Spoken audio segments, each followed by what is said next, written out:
ماہ رمضان یہ نیکیوں کا موسم بہار ہے.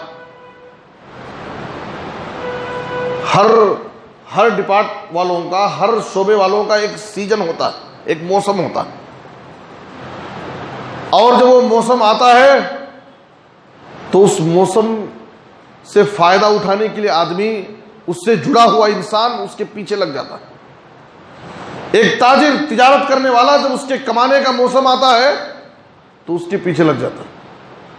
وہ وقت پر کھانا نہیں کھاتا، اس کو بھوک اور پیاس نظر نہیں آتی، وہ اپنا آرام اور اپنا تکلیف سب تج دیتا ہے، اس لیے کہ وہ سمجھتا ہے کہ یہ چند ایام اگر میں محنت کر لیا، یہ چند ایام جو میرے کمانے کا ہے، میرا سیزن ہے، اگر میں اس میں محنت کر لیا، کما لیا، تو سال بھر میں آرام سے کھاؤں گا اور اپنے بیوی بچوں کو، ان کو آرام پہنچاؤں گا.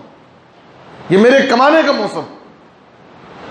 دنیا والوں نے کمانے کا ایک موسم بنا رکھا، اور وہ موسم آنے کے بعد اس کے پیچھے پڑ کر کے دن رات ایک کر کے خوب فائدہ اٹھانے کی کوشش کرتے ہیں.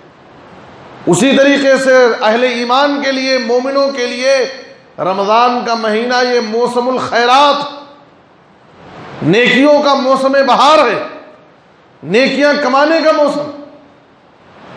اس ماہ مبارک میں اہل ایمان ساری چیزوں سے الگ ہو کر کے، یہ مہینہ بار بار ہمیں نصیب نہیں ہوگا. اس ماہ مبارک میں یہ میری نیکیاں کمانے کا یہ سیزن ہے، موسم. اس ماہ مبارک میں جتنا زیادہ نیکیاں کما لوں گا وہ میرے حق میں فائدہ ہے. تو ہر ایک کا ایک موسم ہوتا ہے. اہل ایمان کے لیے ماہ رمضان نیکیاں کمانے کا موسم. اس لیے میرے بزرگ اور دوستو، اس مہینے کو پانے کے بعد ہم زیادہ سے زیادہ اس ماہ مبارک میں نیکیاں کمانے کی کوشش کریں. رمضان المبارک میں نیکی کرنا یہ بہت آسان ہوتا ہے.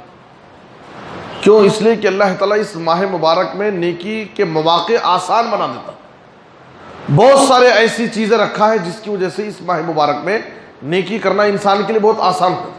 آپ دیکھتے ہیں وہ لوگ جو سال بھر مسجد میں نظر نہیں آتے ہیں، بڑی مشکل سے نظر آتے ہیں، جیسے ہی رمضان شروع ہوتا ہے بڑے جبے قبے میں نظر آتے ہیں، باقاعدہ ٹوپیاں ان کے سروں پر نظر آتی ہیں، بڑے پکے مسلمان نظر آتے ہیں.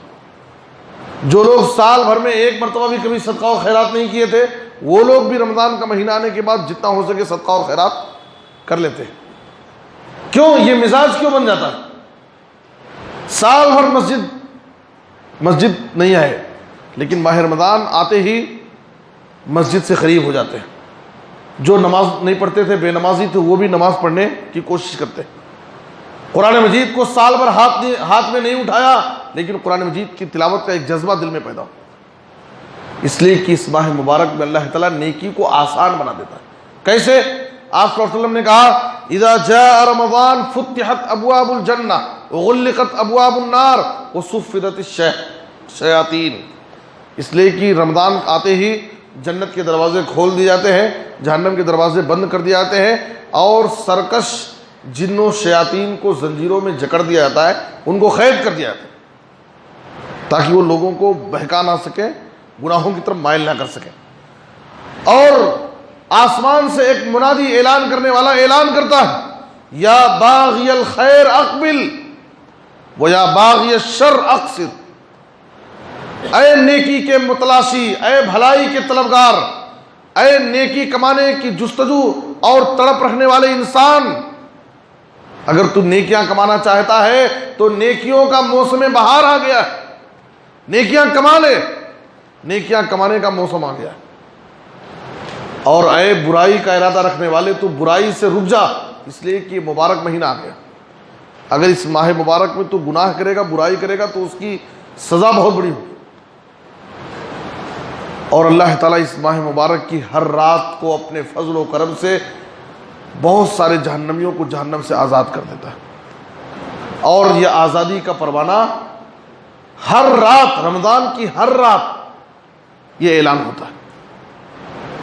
میرے بزرگ اور دوستو، تو ماہ رمضان کے نیکیوں کا موسم بہار ہے.